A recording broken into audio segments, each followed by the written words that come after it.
So, the data, the information today needs to be, the thing about knowledge is power. And that's why I loved your audience the other night so much, because, they want the right knowledge, not any knowledge. A lot of people listening online, you'll go for any knowledge. All knowledge is not created equal. Some of it's garbage, okay? And that garbage can hold you down. And so I think your question was, what would I do if I came back? Man, I want to come back with the right data, number one.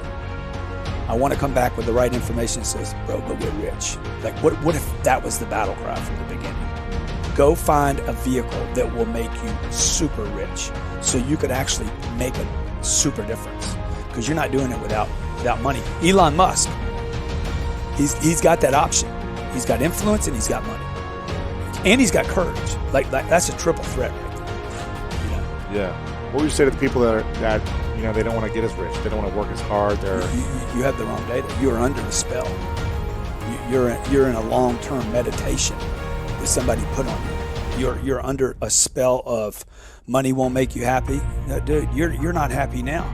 Money buys groceries. Okay, money takes care of medical bills. I mean, this idea, this is the number one thing I hear from people. Well, I don't need to be rich. Dude, you don't even know what you're talking about. You do need to be rich. Poor people are selfish. People that just get by are selfish.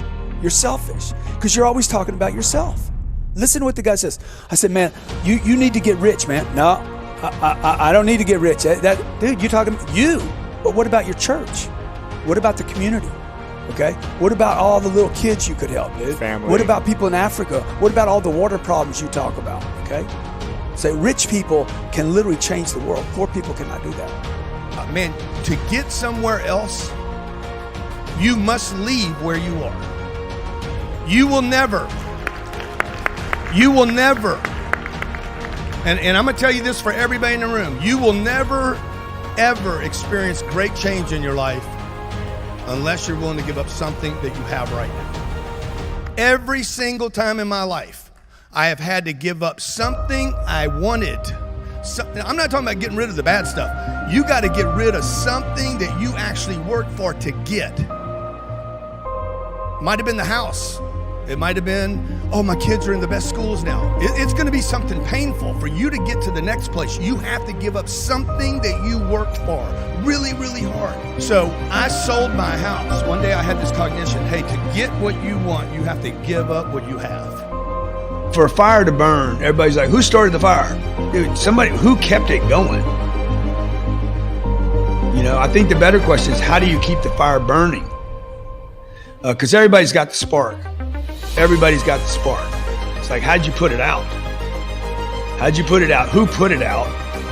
How do you find it again? And then once you get it again, dude, how do you add wood to it? I talked about this in a book that I wrote called If You're Not First, You're Last. Build a fire so hot, so big, so enormous that people from all over the world, regardless of who you are, your religion, your race, your age, your sex, they're like, I got to go sit by that damn fire. And like you can see it from miles away. And this is what we're never taught, man. Get so big that you by the natural laws of the universe, you basically acquire partners that are more powerful than you are. And that everybody's in it now for survival. And you're not on it, you're not going solo. Smallest solo, bro. This is when the COVID happened. The first piece of advice I gave everybody: do not go through a crisis alone. Get on a team right now. If you ever needed a mentor, get one right now. If you don't like the way the economy's going, do not try to do these emergencies by yourself.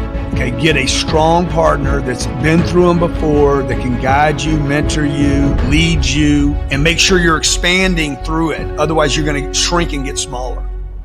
I am an observer, okay? When something doesn't work for me, I'm like, okay, well, maybe I did it wrong. Then I do it again, it goes wrong again. Then I'm like, okay, maybe something happened here. And I'm always going to be the responsible one. I did it wrong. And I'm like, shit, if I never get this right, something's wrong with the formula. Because I ain't stupid. I can't always be the problem. I'm willing to be responsible, but maybe I got a wrong piece of data. Saving money's one of them. Dude, saving money is stupid. It is like, It is ridiculous. The only thing that ever happens to people that save money is they end up losing it. It ends up getting lost. It ends up getting stolen. It ends up getting burnt, or it ends up going down in value.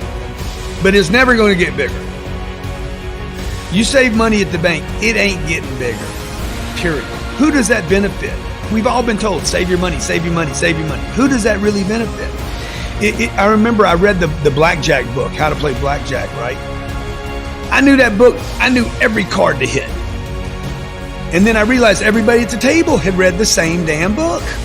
Everybody's staying on 16s. Then this Chinese dude comes in, and this freaking guy's banging 16s against 9s, or 16s against 7s, 6s and 5s and 4s. Everything he shouldn't do, he's doing. He's splitting 10s.